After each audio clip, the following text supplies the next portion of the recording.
तो स्वागत है आप लोगों का मैट्रिक्स एकेडमी के यूट्यूब चैनल पे।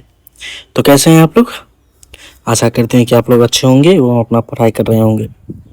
तो हिस्ट्री पिछले लेक्चर में हमने हिस्ट्री का कौन सा टॉपिक कवर किया था? तो हिस्ट्री में जो है हमारा अभी तक जो है पहला हमने पाषाण काल आप लोगों को बता दिया। पाषाण काल, उसके बाद मैंने आप लोगों को बताया हड़प्पा सभ्यता। तो आज हमारा टॉपिक क्या है? आज हमारा हिस्ट्री का अगला टॉपिक है, बहुत ही महत्वपूर्ण टॉपिक है क्योंकि यहाँ से रेलवे की एग्जाम में लगातार प्रश्न बनता है और वो है हमारा वैदिक काल। क्या है हमारा? वैदिक काल। आप अगर किसी भी रेलवे एसएससी किसी का भी एग्जाम दीजिएगा तो यहाँ से एक नए क्वेश्चन जरूर रहता है क्योंकि ये बहुत ही महत्वपूर्ण टॉपिक है। यही में इसी में हम लोग ऋग्वेद, सामवेद, यजुर्वेद, अथर्ववेद ये सब पढ़ेंगे। तो चलिए बिना समय गवाए हम अपने लेक्चर को शुरू करते हैं। हमारा टॉपिक क्या है? हमारा टॉपिक है वैदिक काल। क्या है हमारा टॉपिक? वैदिक काल। वैदिक काल यानी कि इसका कब से कब तक कालखंड क्या था इसका? तो जैसे आप लोगों को पता है जो हड़प्पा का कालखंड क्या था? हड़प्पा का कालखंड जो था वो था 6000 बीसी से लेके 1300 बीसी तक था ना। आप लोगों को अगर नहीं ध्यान में है तो ध्यान कीजिए। जो हड़प्पा का जो कालखंड मैंने बताया था वो बताया था 6000 बीसी से 1300 बीसी तक। तो उसके बाद इसी के बाद हमारा हड़प्पा के बाद ही हमारा क्या शुरू होता है? वैदिक काल शुरू होता है। तो वैदिक काल का कालखंड क्या है? वैदिक काल का कालखंड है 1300 ईसा पूर्व से लेके यानी कि 1300 बीसी से लेके 600 बीसी तक। 1300 बीसी से लेके 600 बीसी तक। तो चलिए पहले जान लेते हैं जो ये वैदिक काल होता क्या। देख लीजिए वैदिक काल, सॉरी ये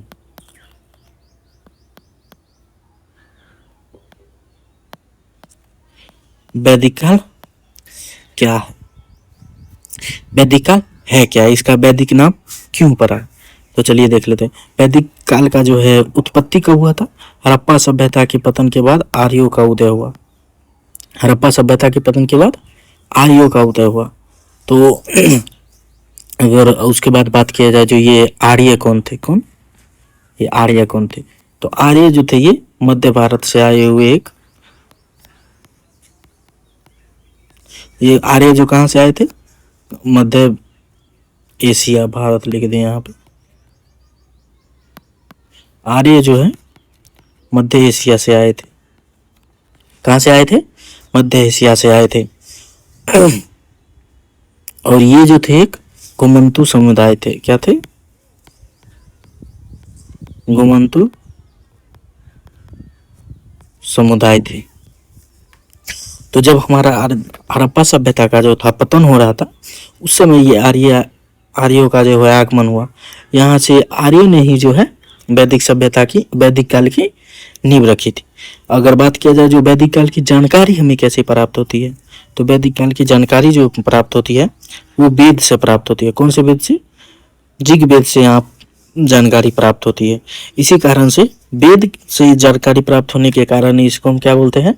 वैदिक काल बोलते हैं। इसी कारण इसे वैदिक काल बोलते हैं। क्यों? क्योंकि इसकी जानकारी हमें किससे प्राप्त होती है? वेद से प्राप्त होती है। और इसका समय कालखंड कब से कब था? 1500 ईसा पूर्व से लेके 600 ईसा पूर्व तक, लगभग 900 वर्ष तक। तो इसको ऋग्वेदिक काल को जो है हम दो कालखंडों में बांटते हैं। कितना? दो कालखंडों में बांटते हैं। कौन कौन सा कालखंड है? पहला कालखंड है हमारा ऋग्वेदिक काल और उसके बाद उत्तर वैदिक काल। अगर बात किया जाए जो ऋग्वेदिक काल का कालखंड कितना कितना था, तो ऋग्वेदिक काल का कालखंड था 1500 से 1000 बीसी और उत्तर वैदिक का काल था 1000 से 6000 बीसी। तो इसका विभाजन क्यों किया गया, यानी कि कालखंड क्यों बनाया गया? दो कालखंड। इससे पहले जो हमारा हड़प्पा सभ्यता था तो इतना बड़ा हड़प्पा सभ्यता था, उसका विभाजन नहीं किया गया, लेकिन इसका विभाजन क्यों किया गया? तो विभाजन इसका इसलिए किया गया, विभाजन इसका इसलिए किया गया क्योंकि इस समय जो है, इसी समय हमें लोहा के साक्ष्य मिलते हैं। किसके साक्ष्य मिलते हैं? लोहा के साक्ष्य मिलते हैं। इससे पहले हमारा लोहा के बारे में लोगों को नहीं पता था।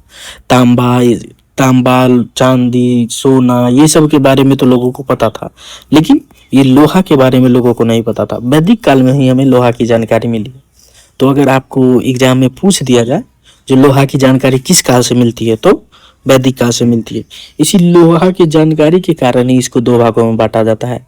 एक ही कारण, लेकिन और भी कारण है जिस कारण से इसको दो भागों में बांटा जाता है, क्योंकि उस समय का जो सामाजिक स्थिति था वो भी बदल गया था, आर्थिक स्थिति था वो भी बदल गया था।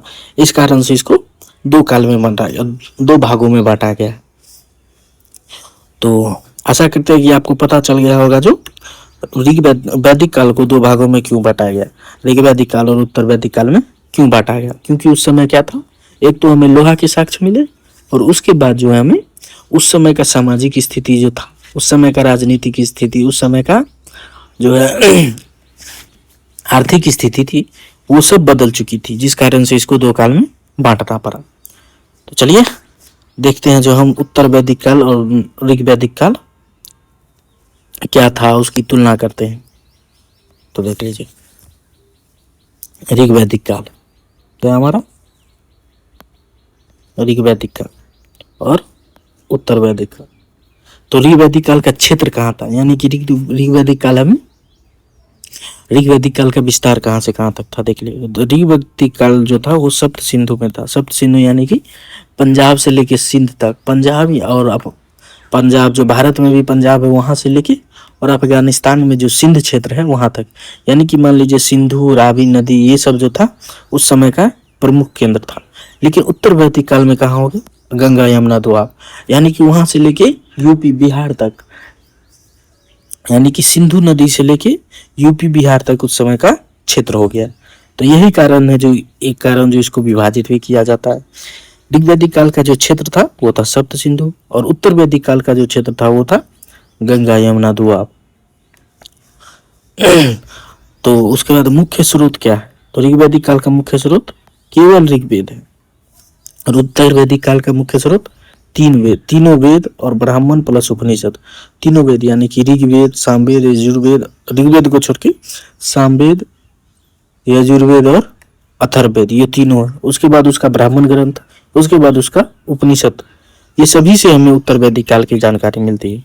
और व्यवसाय के बारे में बात किया जाए तो ऋग वैदिक काल का जो व्यवसाय था वो था पशुपालन, और पशुपालन मुख्य रूप से उसमें जो है गाय को विशेष महत्व दिया जाता था। किसको, गाय को विशेष महत्व दिया जाता था।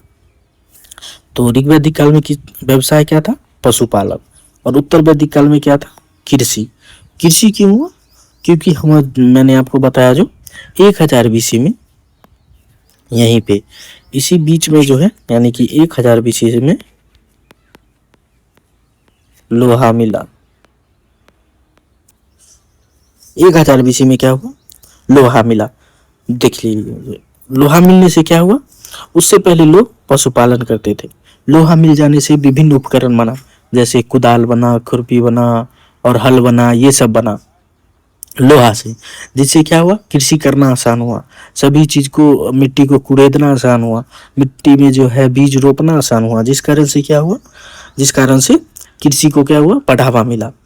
क्यों, क्योंकि उस समय हमें लोहा के उपकरण के साक्ष्य मिलने लगे, लोहा मिलने लगे थे, यानी कि यूपी बिहार, ये सब जो यूपी बिहार उड़ीसा, ये सब से जो है हमें लोहा के साक्ष्य मिलने लगते हैं, जिस कारण से यहाँ के लोग क्या करने लगते हैं, कृषि करने लगते हैं। लोहा का प्रयोग करके क्या करने लगते हैं, कृषि करने लगते हैं।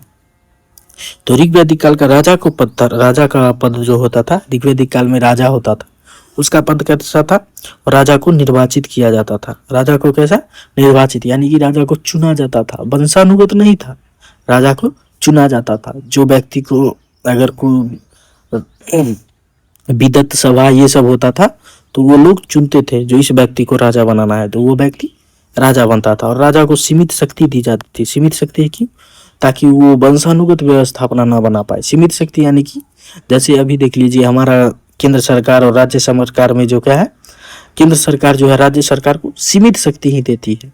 संविधान में तो बोला गया है जो दोनों स्वायत्त है, यानी कि दोनों अपना अपना शक्ति का पूर्ण रूप से उपयोग कर सकते हैं। लेकिन हमारा केंद्र सरकार जो है राज्य सरकार को सीमित शक्ति देती है ताकि राज्य सरकार अपना जो है खुद का केंद्र न बन जाए, राज्य सरकार खुद का केंद्र न बन जाए, इसलिए राज्य सरकार को सीमित शक्ति दी जाती है। उस समय भी राजा खुद का जो है वंशानुगत व्यवस्था न बनाए, खुद की व्यवस्था न बना करके और इन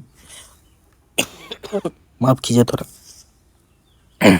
खुद का व्यवस्था बनाकर ये राजा जो है खुद का व्यवस्था बनाकर इन लोगों के प्रति जो है विरोध न उत्पन्न कर दे, इस कारण से राजा को सीमित शक्ति दी जाती थी। लेकिन उत्तर वैदिक काल में क्या हुआ, उत्तर वैदिक काल में यही हुआ, राजा का पद क्या हो गया, वंशानुगत हो गया और राजा को जो है दैवीय अधिकार दिया गया, यानी कि राजा को देवता के समान माना जाने लगा। दैवीय अधिकार, इनको राजा को सभी शक्ति दे दिया गया। और वर्ण व्यवस्था किस प्रकार था, ऋग्वैदिक काल की वर्ण व्यवस्था लचीली थी, यानी कि कोई भी वर्ण के बारे में उल्लेख नहीं किया गया ऋग्वैदिक काल में। लेकिन उत्तर वैदिक काल में हमारे 4 वर्ण मिलते हैं। कौन कौन से 4 वर्ण हमारे, कौन कौन से जो अभी है 4 वर्ण है, ब्राह्मण, क्षत्रिय, वैश्य और शूद्र, ये हमारे थे 4 वर्ण। अगर बात किया जाए जो ब्राह्मण का क्या काम था, ब्राह्मण का कार्य था पूजा पाठ कराना, पूजा पाठ। और क्षत्रिय का क्या काम था, क्षत्रिय का काम था रक्षा करना।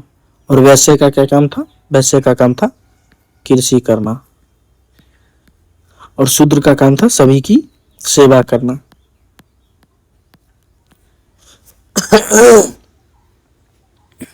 शूद्र का काम था सभी की सेवा करना।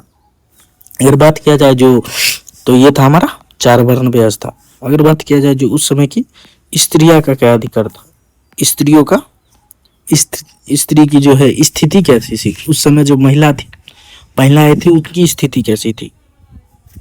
तो ऋग्वैदिक काल में जो है उस समय की स्त्रियां की जो स्थिति थी वो ही बहुत ही बेहतर थी, उनको पढ़ने लिखने का भी अधिकार था। इस कारण से उस समय जो है स्त्रियां शिक्षित थी, जैसे लोपमुद्रा, घोषा, ये सब क्या थी, हमारी शिक्षित महिलाएं थी, ये सब मिलती है, जिस कारण से बोला जाता है जो ऋग्वैदिक काल की में स्त्रियों का जो है महत्व बहुत ही अच्छा था। और उत्तर वैदिक काल में इसकी स्थिति में क्या हुई, गिरावट आई, यानी कि अब लोग महिलाओं को पढ़ने लिखने का अधिकार नहीं दिया गया, उपनयन संस्कार जो होता था उनका अधिकार नहीं दिया गया, जिससे क्या हुआ, जो महिलाओं की स्थिति में गिरावट आई। तो ये था हमारा ऋग्वैदिक काल। माफ कीजिएगा थोड़ा मेरा गला बैठ गया है।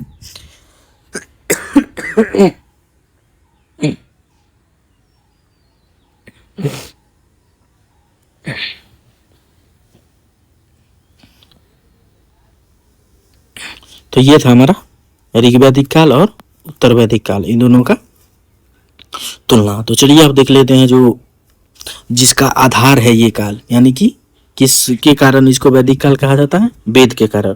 तो हम वो वेद देख लेते हैं, कितने प्रकार के वेद है। वेद जो है 4 वेद, कितने वेद थे, 4 वेद। देखिए अगर याद करना है तो देख ले, ऋषि ने साम यज्ञ में अथर्व को पुकारा, याद रखिए सभी आपको चारों वेद याद आ जाएगा, वेद याद आ जाएगा। ऋषि यानी कि ऋग्वेद, साम यानी कि सामवेद, यज्ञ यानी कि यजुर्वेद और अथर्व यानी कि अथर्ववेद। ऋषि ने साम यज्ञ में अथर्व को पुकारा। तो पहला हमारा क्या है, पहला है ऋग्वेद। ऋग्वेद में देख ले, ऋग्वेद हमारा सबसे प्राचीन ग्रंथ है, सबसे प्राचीन ग्रंथ है। इसमें जो है 10 से 1028 सूक्त है। और इसमें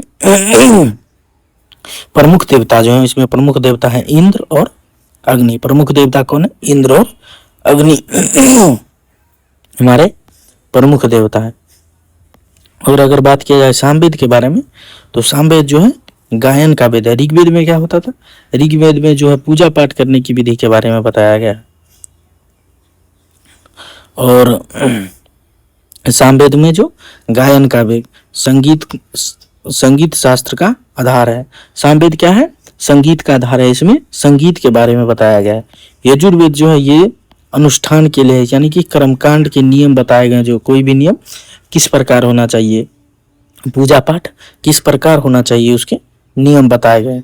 और अथर्ववेद में क्या दिया गया? अथर्ववेद में आयुर्वेद की जानकारी है, जादू टोना औषधिया। तो अथर्ववेद में किसकी जानकारी है?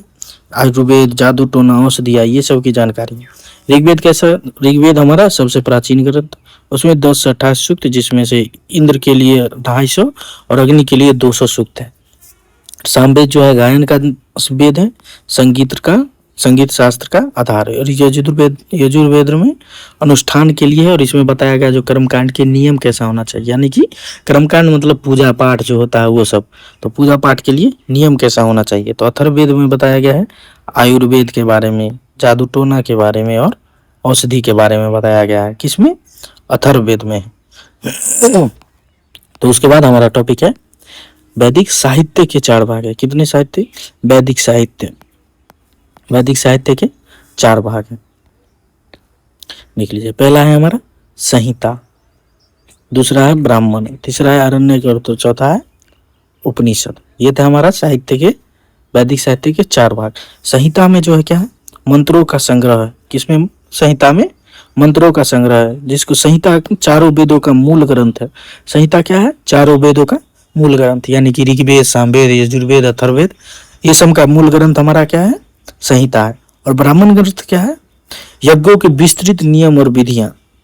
ब्राह्मण ग्रंथ जो है वही वेद का ही विस्तारित रूप है। ब्राह्मण ग्रंथ क्या है? वेद का विस्तारित रूप है। यज्ञों के लिए उसमें विस्तृत नियम और विधियां दिया हुआ है। अरण्यक क्या है? अरण्यक है वन चिंतन, यज्ञों के रहस्य की व्याख्या की गई है। और ऋग्वेद में जो हमारा वेद में जो हमारा सब चीजें, यानी कि यज्ञ किस प्रकार से होना चाहिए, कैसे होना चाहिए, वो सब की रहस्य के बारे में कहाँ बात किया गया है? वो सब के रहस्य के बारे में आरण्यक उपनिषद में बात किया गया है। आरण्यक में बात किया गया है।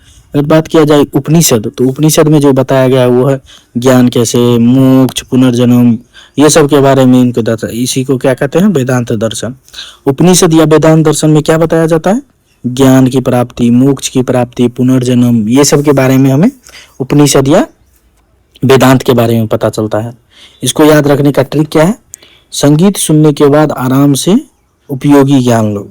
संगीत यानी कि संहिता, सुनने के बाद यानी कि ब्राह्मण, आराम यानी कि अरण्यक, और उपयोगी यानी कि उपनिषद। संगीत सुनने के बाद आराम से उपयोगी ज्ञान लो। तो ये हो गया हमारा, सॉरी,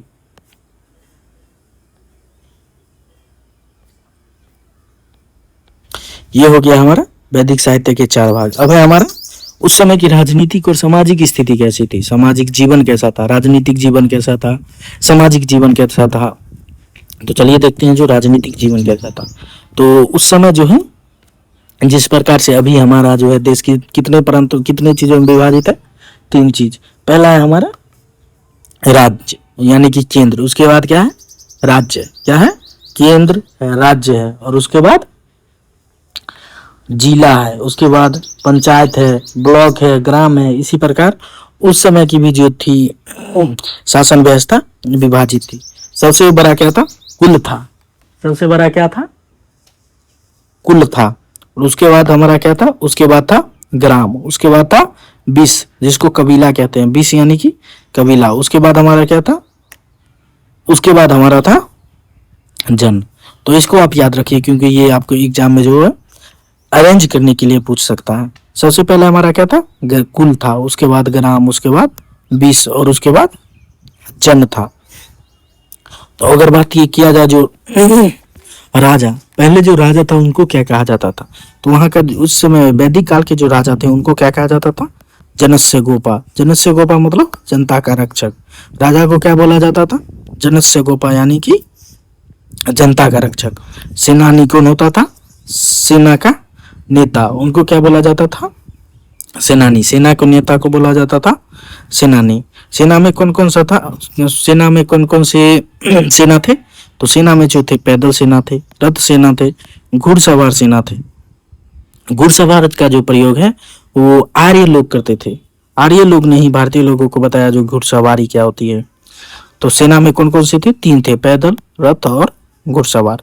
और उत्तर में जो है सम्राट वंशानुगत राजा हो गया, यानी कि उत्तर वैदिक काल में जो है सम्राट कहा जाने का लगा राजा को। राजा को क्या कहा जाने का लगा? सम्राट। और वो क्या हो गए? वंशानुगत हो गए। लेकिन ऋग वैदिक काल में जो है हमारे राजा क्या थे? हमारे राजा का चयन किया जाता था। विदत सभा समिति ये सब होती थी जो राजा का चयन करती थी। ये तो हो गया हमारा राजनीतिक जीवन। अब उस समय का सामाजिक जीवन कैसा था? तो वो था पितृसत्तात्मक परिवार। क्या था? पितृसत्तात्मक परिवार, यानी कि पुत्र को महत्व दिया जाता था। अभी भी हम अपने समाज में देख सकते हैं जो जिनके यहाँ पुत्र नहीं है वो कितना दुखी रहते, जो एक पग जो वो बोलते रहते हैं जो काश अगर मेरे पास एक पुत्र होता तो वो मेरा विरासत आगे लेके जाता। ऐसा क्या मतलब है जो केवल पुत्र ही विरासत को आगे लेके जा सकते हैं? आप महिला सशक्तिकरण की बात कर रहे हैं और महिला को ही छोड़ दे रहे हैं। आपको महिला को भी लेके चलना होगा। क्या महिला अच्छे से उनकी विरासत को नहीं लेके जा सकती? क्यों नहीं लेके जा सकती? आप उस महिला को अपने पुत्र की तरह पालिए, कैसे नहीं लेके जाएगी? जरूर लेके जाएगी। और उस समय से ही जो है हमारा पितृसत्तात्मक परिवार है, यानी कि उस समय से ही हमारे पुत्र को महत्व दिया जा रहा है। पुत्र होता तो काश ये होता, पुत्र नहीं है तो ये नहीं हो रहा है। ये सब ब्लेम करना छोड़ना होगा आदमी को। अभी महिला सशक्तिकरण की बात की जा रही है, उसमें आपको महिला को जो है तवज्जो देना पड़ेगा। महिला जो है क्या चीज नहीं कर पा रही है अभी तक? सब चीज अब महिला कर रही है। तो अभी क्या है? पितृसत्तात्मकता को तोड़ना होगा और महिला मातृसत्तात्मकता को भी अपनाना पड़ेगा। मातृसत्तात्मकता क्या होती है? यानी कि उसमें महिलाओं को, पुत्रियों को जो है महत्व दिया जाता था। लेकिन वैदिक काल में हमारा क्या था? वैदिक काल में हमारा था पितृसत्तात्मक परिवार। उस समय वैदिक काल में हमारा क्या था? बाल विवाह प्रचलित नहीं था। बाल विवाह प्रचलित नहीं था। अंतरजातीय विवाह होता था, यानी कि अनुलोम। अनुलोम क्या होता है? अंतरजातीय विवाह। एक जाति के लोग दूसरे जाति में शादी कर सकते हैं, वो था अंतरजातीय विवाह। सोच लीजिए हमारे देश में अंतरजातीय विवाह कब से हो रहा है? 1500 BC से लगभग हो रहा है हमारा अंतरजातीय विवाह। लेकिन अभी के लोग क्या बोल रहे हैं? नहीं, अंतरजातीय विवाह नहीं होना चाहिए, समाज में हमारी नाक कट जाएगी। कैसी नाक कट जाएगी भाई? हमारी संस्कृति में भी देख लीजिए जो अंतरजातीय विवाह हो रही है। और अगर बात किया जाए तो ये था हमारा जो है ये है ऋग वैदिक काल की सामाजिक स्थिति। और उत्तर वैदिक काल में जो है हमारा क्या था? उत्तर वैदिक काल में स्त्रियों की स्थिति में गिरावट आई। स्त्रियों की स्थिति में क्या हुई थी? गिरावट आई थी। और ऋग वैदिक काल में स्त्रियां शिक्षित थी, जैसे लोपामुद्रा, घोषा, मैत्री। और उत्तर वैदिक काल में जो है स्त्रियों की स्थिति में गिरावट आई। क्यों गिरावट आई? क्योंकि उस समय जो हमारा बाल विवाह प्रचलित हो गया था। उत्तर वैदिक काल से भी हमारा बाल विवाह प्रचलित हो गया था। तो ये था हमारा राजनीतिक एवं सामाजिक जीवन। तो चलिए देखते हैं जो हमारा आर्थिक जीवन क्या था, उस समय के धर्म क्या थे। तो आर्थिक जीवन में जो है प्रारंभ में जो है, यानी कि वैदिक काल के प्रारंभ में प्रारंभ में पशुपालन प्रधान जो है अर्थव्यवस्था था। यानी कि पशुपालन, यानी कि पशुओं को पाल के अर्थव्यवस्था चलाया जा रहा था। उसमें महत्वपूर्ण क्या था? गाय, जिसको घन कहा जाता है। गाय को क्या कहा जाता था? घन। और इसको अगन्य होता है, यानी कि न मारने योग्य। गाय को क्या कहा जाता था? अगन्य। अगन्य यानी कि न मारने योग्य। गाय को नहीं मारा जाता था। किसमें? ऋग वैदिक काल में जो गाय को नहीं मारा जाता था। लेकिन उत्तर वैदिक काल में क्या हो गया? कृषि प्रधान समाज हो गया। क्यों? क्योंकि लोहे का प्रयोग है। लोहे को क्या कहा जाता है? लोहे को कहा जाता था श्यामयस। इसी के कारण अधिक उपज हो पाता था। कृषि प्रधान था, लोहा का प्रयोग हो गया था, जिस कारण से अधिक उपज हो रहा था। अगर मुद्रा के बारे में बात किया जाए तो मुद्रा में निष्क होता था, सोने का आभूषण। और शिल्प के बारे में बात किया जाए तो बढ़ईगिरी थी, बुनाई थी, धातु कर्म था। ये सब का क्या था? प्रचलन। निष्क क्या होता है? निष्क होता है हमारा सोना का आभूषण। और शिल्प होता है बढ़ईगिरी। जैसे हमारे यहाँ अभी बढ़ई ये सब चीज बनाना, यानी कि पलंग, कुर्सी, ये जब जो बनाता है वो है बढ़ई। उस समय भी जो है हमारा सब चीज बनाया जाता था। बुनाई, यानी कि उस समय भी हमारे सब चीज, जैसे कपड़ा भी बुनाया जा रहा है, उस समय भी बुनाई लोग क्या करते थे? कपड़ा बुनते थे, सब चीज बुनते रहते थे। धातु कर्म यानी कि धातु को जो है विभिन्न आकार में ढालना, खुरपी बनाना, कोदाल बनाना, हल बनाना कृषि के लिए, ये सब था हमारा धातु कर्म। तो उसके बाद धर्म हमारा कैसा था उस समय का? धर्म जो था ऋग वैदिक काल में जो है धर्म प्रकृति पूजा होती थी। प्रकृति पूजा यानी कि यज्ञ होता था, इंद्र प्लस अग्नि, इंद्र और अग्नि यहाँ उस समय के प्रमुख देवता थे। उस समय मूर्ति पूजा नहीं होता था क्योंकि वहाँ प्राकृतिक पूजा, प्रकृति मतलब पेड़ पूजा, पेड़ों की पूजा की जाती थी। जैसे आप अभी भी हमारे यहाँ प्रकृति पूजा की जाती है। कभी देख लीजिएगा आप, जब शादी विवाह होती है तो जाता है लोग पीपल पूजने के लिए, तब जाता है बट पूजने के लिए, सब चीज पूजने के लिए जाता है। यानी कि अभी थोड़े दिन पहले हमारा क्या हुआ, जो पानी ढारा गया, कहाँ पेड़ में जो पानी ढारा जाता है वो सब हमारा कैसा पूजा, ये सब प्राकृतिक पूजा है। और उत्तर वैदिक काल में क्या हो गया, उत्तर वैदिक काल में जो इस समय देख लीजिए, इस समय तो प्राकृतिक पूजा, इस समय भी प्राकृतिक पूजा था, लेकिन इसमें जो है इस समय अग्नि, उत्तर वैदिक काल में जो है इंद्र और अग्नि को प्रमुख देवता बताया गया है। लेकिन उत्तर वैदिक काल में जो सॉरी ऋग वैदिक काल में इंद्र और अग्नि प्रमुख देवता थे, लेकिन उत्तर वैदिक काल में प्रजापति जो है हमारे, प्रजापति यानी कि ब्रह्मा के अवतार को ही ब्रह्मा के एक प्रकार का अवतार था। तो प्रजापति उत्तर वैदिक काल में प्रमुख देवता थे। विष्णु थे, रुद्र यानी कि शिव रुद्र प्रखर हुए, यानी कि शिव के प्रारंभिक रूप को रुद्र और ब्रह्मा के प्रारंभिक रूप को प्रजापति। तो उत्तर वैदिक काल में प्रजापति, विष्णु, रुद्र प्रमुख हुए। और ऋग वैदिक काल में जो है इंद्र, अग्नि, ये सब जो है प्रमुख देवता थे। इस समय जो कर्म, पुनर्जन्म, मोक्ष का सिद्धांत था उपनिषद में विकसित हुआ, क्योंकि उपनिषद में यही बोला जाया गया है कि आदमी को कैसा कर्म करना चाहिए। तो उनके पुनर्जीवन के बारे में बताया गया, उसमें मोक्ष के बारे में बताया गया, जो आदमी को कैसा कार्य करना चाहिए, किस प्रकार से मोक्ष मिलेगा, ये सब था हमारा उपनिषद में। तो धर्म के बारे में यह था जो उत्तर वैदिक काल में प्राकृतिक पूजक था, और उसमें प्रमुख देवता कौन थे। ऋग वैदिक काल में भी प्रकृति पूजक था, उस समय के प्रमुख देवता कौन थे, और उस समय में लोग धर्म को किस प्रकार मानते थे। तो ये हो गया। अब हमारा जो है इसी समय से हमारा 16 संस्कार महत्वपूर्ण है। 16 संस्कार में सबसे महत्वपूर्ण जो हमारा है वो है उपनयन संस्कार, क्योंकि इतना तो याद रखना संभव नहीं है, तो आप लोग बहुत कम याद रखें। यानी कि उपनयन संस्कार 11वां संस्कार है, कौन सा, उपनयन संस्कार, यानी कि जनेऊ। अभी जो देखिएगा, अगर आप बिहार से हैं तो बिहार में मिथिला क्षेत्र में जो है बच्चा जब 17-18 बोला, जब बच्चा थोड़ा बड़ा हो जाता है 5-6 साल का, तो उस समय उसका उपनयन संस्कार यानी कि जनेऊ कर दिया जाता है। जनेऊ में क्या होता है, शादी के समय जो हम देखते होंगे जो गिरधारी मटकोर होता है वो नहीं होता, वो उस समय ही हो जाता है। यानी कि जनेऊ के समय ही उनका सब चीज हो जाता है। शादी करने के समय सिर्फ वो बारात लेके अपने यहाँ से लड़की के यहाँ निकलती है, लेकिन जिनका जनेऊ नहीं होता उनके शादी के समय ही सब चीज होता है। और 15वां संस्कार है हमारा विवाह, और 16वां है अंत्येष्टि, यानी कि अंतिम संस्कार को क्या बोलते हैं हम, 16वां संस्कार बोलते हैं।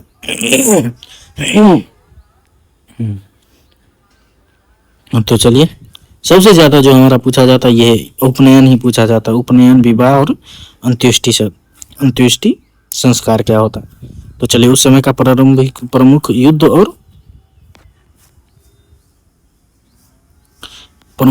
और ऐतिहासिक घटना।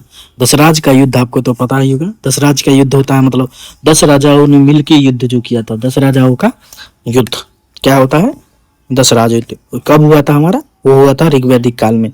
कब हुआ था दशराज का युद्ध, ऋग वैदिक काल में। कौन सी नदी के किनारे हुआ था, परसनी या रावी नदी के किनारे, सरस्वती नदी के निकट है। कौन, परसनी, यानी कि रावी नदी को क्या बोला जाता है, परुसनी नदी। तो परसनी या रावी नदी के तट पर जो है हमारा दशराज का युद्ध हुआ था। विजेता कौन था, राजा सुदास थे। राजा सुदास ने क्या हुआ राजा सुदास ने 10 राजाओं की संयुक्त सेना को पराजित किया। सोच सकते हैं उस समय के राजा कैसे शक्तिशाली थे। तो 10 राजाओं के जो है संयुक्त सेना थी, उनको भी हरा दिया। किसने हरा दिया, तो राजा सुदास। कौन थे, भरत जन के थे। इसी से हमारा भारत, जो हमारा भारत नाम पड़ा है, हमारे देश का भारत नाम पड़ा है इन्हीं भरत जन के स्रोत से ही हमारा भारत का नाम पड़ा है। तो भरत जन से कौन संबंधित थे, हमारे राजा सुदास। तो ये था हमारा दशराज युद्ध। और इसी समय ही हमारा कुरुक्षेत्र युद्ध हुआ महाभारत में। कब हुआ है हमारा उत्तर वैदिक काल का अंत जो हुआ, उत्तर वैदिक काल का यानी कि 1000 ईसा पूर्व जब हमारा लोहा का आविष्कार हुआ तो उस समय हमारा क्या हुआ, उस समय हमारा जो है कुरुक्षेत्र का युद्ध हुआ महाभारत में। स्थान क्या था, कुरुक्षेत्र। कुरुक्षेत्र अभी कहाँ है, आधुनिक हरियाणा में। आप जाइएगा तो लिखा हुआ होगा, जब वहां से आप हमारा ओवर ब्रिज है वहीं के नीचे से जो है हमारा कुरुक्षेत्र का क्षेत्र शुरू होता है, तो कुरुक्षेत्र में लिखा गया हुआ है जो महाभारत के पौराणिक क्षेत्र में आपका स्वागत है। तो वो है हमारा स्थान, अभी क्या है हमारा कुरुक्षेत्र, अभी क्या है हरियाणा में अभी ये। और महत्व क्यों है इसका कुरुक्षेत्र का, क्योंकि महाभारत काव्य और भगवत गीता का संदर्भ है। तो कुरुक्षेत्र कहाँ से मिला, कुरुक्षेत्र की जानकारी महाभारत से मिली है और भगवत गीता के संदर्भ से मिली है। तो चलिए ये था हमारा ऋग्वैदिक का यानी कि वैदिक का। तो चलिए एक बार रैपिड रिवीजन देख लेते हैं जो किस प्रकार होता है।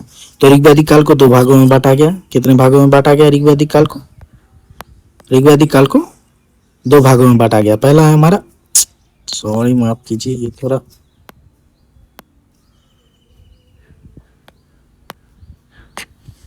ये है हमारा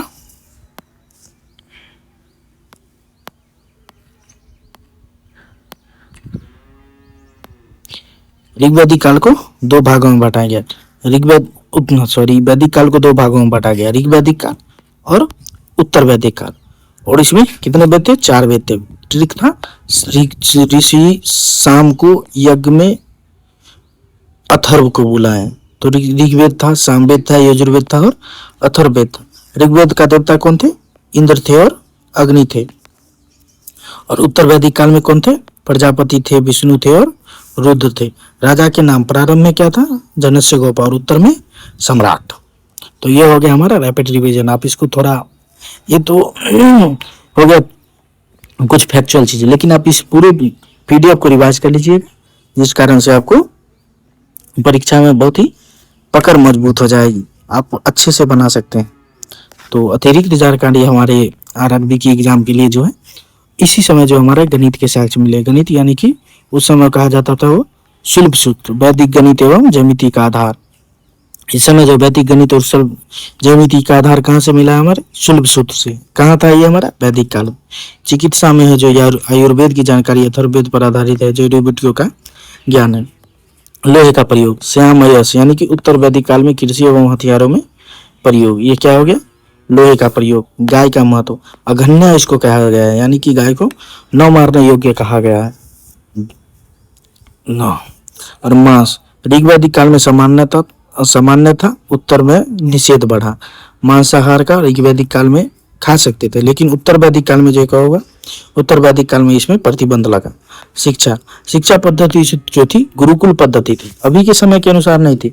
शिक्षा पद्धति पहले थी जो एक गुरु बैठते थे, उसके शिष्य चारों तरफ उनके शिष्य बैठते थे और मौखिक शिक्षा होती थी। गुरुकुल में कैसे मौखिक शिक्षा होती थी। तो ब्रह्मचार्य आश्रम में उपनयन के बाद शिक्षा, उपनयन यानी कि जनेऊ जिनका हो गया, उसके बाद ब्रह्मचर्य आश्रम में उनकी शिक्षा होती थी। तो ये था हमारा ऋग्वैदिक काल के लिए लेक्चर। तो थैंक यू, मिलते हैं हम आपसे नेक्स्ट लेक्चर में। नेक्स्ट लेक्चर का हमारा टॉपिक क्या होगा, नेक्स्ट हम पढ़ेंगे महाजनपद काल। महाजनपद काल। तो चलिए मिलते हैं हम आप लोगों से। तब तक के लिए धन्यवाद। जय हिंद। अपना ध्यान रखिए और अच्छे से रहिए, मुस्कुराते रहिए। तब तक के लिए जय हिंद, जय भारत।